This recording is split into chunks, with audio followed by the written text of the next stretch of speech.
பழனி மாநாட்டுக்கு சென்ற தன்னை கட்சியில் சேர்ந்து விட்டதாக வதந்தி பரப்பிவிட்டார்கள் என மதுரை ஆதீனம் கூறியுள்ளார். அவங்க காலையில் வந்தாங்கன்னா ராத்திரி மழையிலையும் கிடக்குறாங்க, வெயிலையும் காய்கிறாங்க. ஒரு போலீஸ் சகோதரி தாக்கப்பட்டிருக்கிறார். ரொம்ப வருத்தமாக இருக்கு. சட்டம் மக்களுடைய மனநிலை எப்படி இருக்குன்னு வருத்தமாக இருக்கு. சமீபத்தில் நம்முடைய தமிழக அரசானது பழனியில் ஒரு மகா நாள் நடத்தினாங்க. என்னை அழைத்து தான் போனேன். அதுக்குள்ள என்ன சீனா போனாக்கான சேர்ந்துட்டேன். இவங்களை பற்றி நான் ஒன்றும் சொல்ல மாட்டேன். அவங்க மதத்தில் அவங்க நல்லா தான் இருக்காங்க.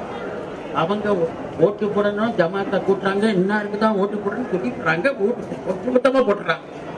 கிறிஸ்துவர்கள் எடுத்து போட்டோம்னா அவங்க நல்லா செய்யறாங்க. அவங்கள பற்றி நான் ஒரு குறையும் சொல்ல மாட்டேன். அவங்க சர்ச்சை கூட்டுறாங்க, இன்னாருக்கு தான் ஓட்டு பண்றாங்க. ஆளுங்க இருக்காங்க. என்னத்தை சொல்லு, என்னத்தை கேளு, கேட்க மாட்டாங்க. இந்த மாதிரிதான் கஷ்டம்.